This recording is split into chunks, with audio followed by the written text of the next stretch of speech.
corridas, 2 semanas, a COP25 está chegando ao seu final.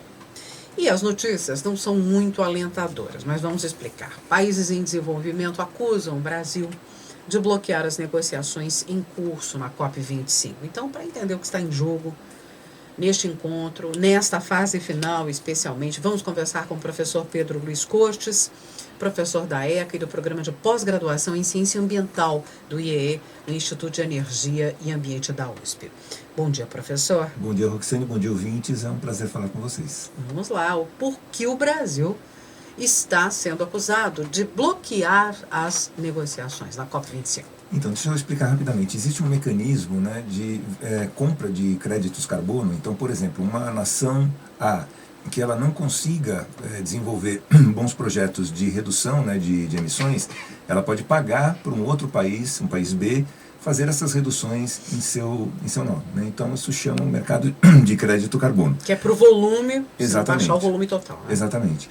Bom, o que acontece é que o Brasil ele tem participado desse mercado, mas o governo brasileiro, o governo atual, ele quer que essas reduções elas sejam contadas 2 vezes. Ou seja, o país A pagou para o Brasil uma redução, né?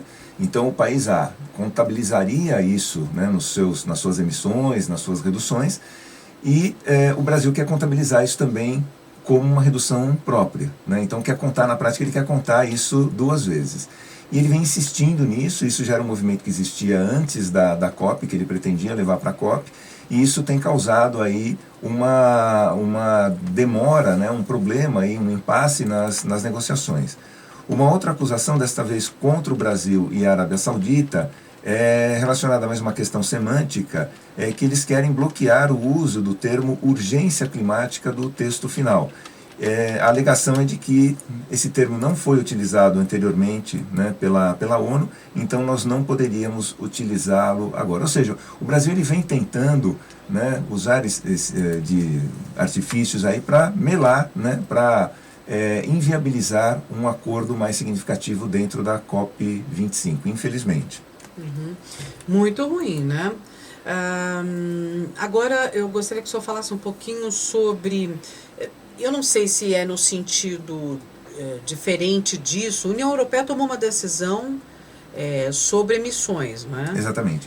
O que a gente tem verificado é que... O que isso tem a ver com o que está sendo discutido lá na COP? Embora a COP ela esteja num impasse, há movimentações muito interessantes ocorrendo fora da COP. Então, recentemente a União Europeia ela manifestou a intenção de taxar produtos de países poluidores. A alegação é a seguinte: olha, para que a gente possa cumprir o Acordo de Paris, é necessário que as nossas indústrias reduzam as emissões. Isso, obviamente, tem um custo.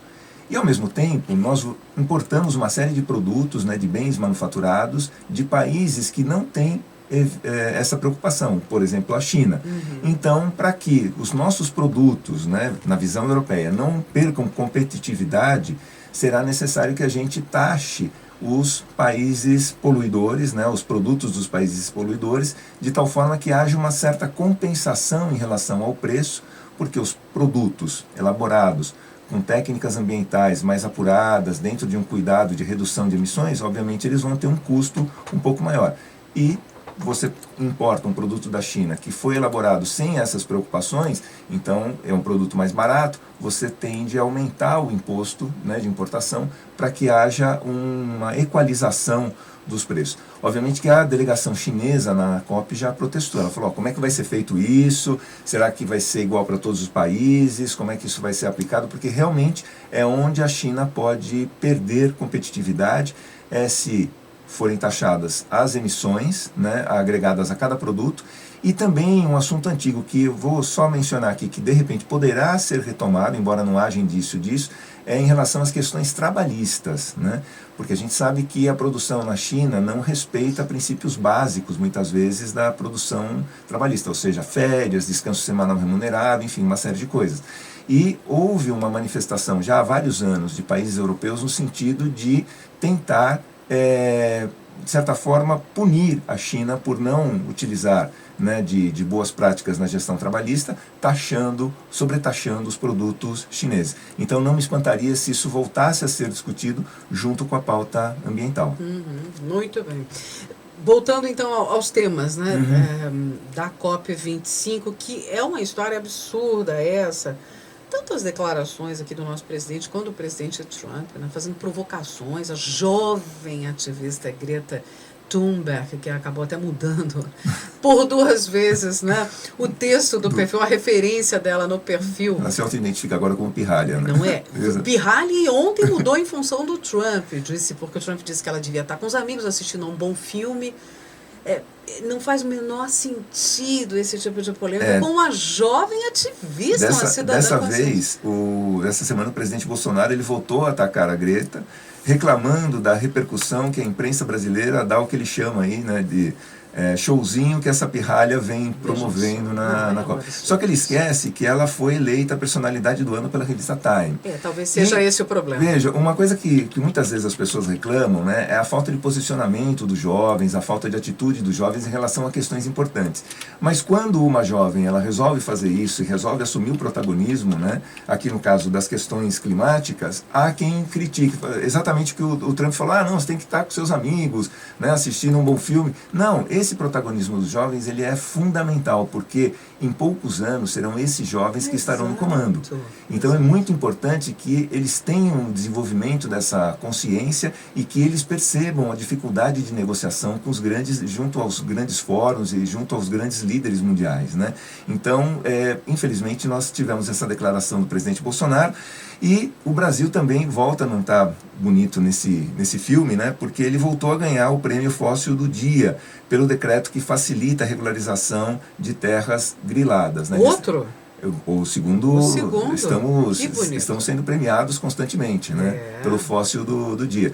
E uma questão importante que deve ser mencionada, embora não esteja na COP, é que os estados da região amazônica, né, eles estão se reunindo para buscar uma alternativa em relação ao Fundo Amazônia. O Fundo Amazônia está paralisado porque o governo estava questionando a forma de gestão, né, que vinha sendo extremamente bem elogiada, não só no Brasil, como também no exterior, e os estados da Amazônia eles vêm buscando alternativas para buscar diretamente esse financiamento sem que isso passe pelo governo federal.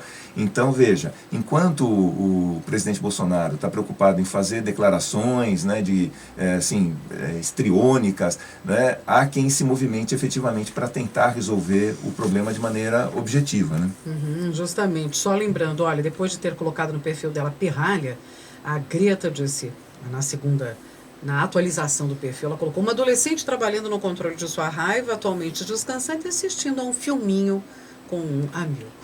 Ela tem obedecido, portanto, né, concordado com os líderes. Vamos ver se os líderes concordam com ela. Mas ela não deixa de participar, ela não deixa de atuar, não deixa de criticar. Muito inteligente, muito bem.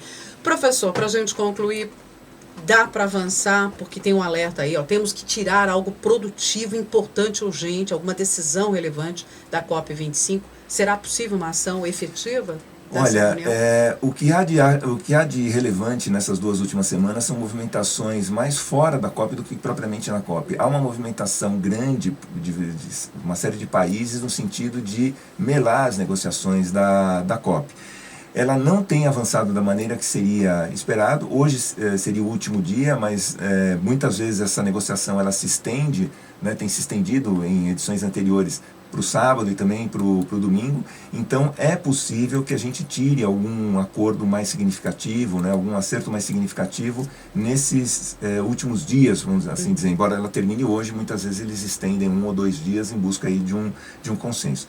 É esperar, né? Há uma movimentação grande, né, de países como o Brasil que não estão interessados em resolver as questões climáticas no sentido, né, de impedir um consenso, de criar obstáculos, mas né, belas palavras também não salvarão o planeta. A gente precisa agir e agir rapidamente. Felizmente, há boas notícias como essa da União Europeia, dos estados da Amazônia, ou seja, há quem esteja buscando efetivamente soluções para esse problema, embora essas soluções ainda não estejam dentro da COP. né? Mas vamos acompanhar e ver como isso se desenrola aí no final de semana. Professor Pedro Luiz Cortes, professor da ECA e do IEE, sempre às sextas-feiras aqui com a gente, com o tema de meio ambiente. Você pode acompanhar, publicamos no portal e também no canal do YouTube, O Ambiente é o Nosso Meio. Pode se inscrever, compartilhar e acompanhar todos os temas. E colocar os comentários lá também. Também, claro. Fazer sugestões. Sugestões de matérias. É sempre bacana, não é? Uhum. Obrigada, professor. Eu que agradeço, uma boa semana a todos. Até a próxima.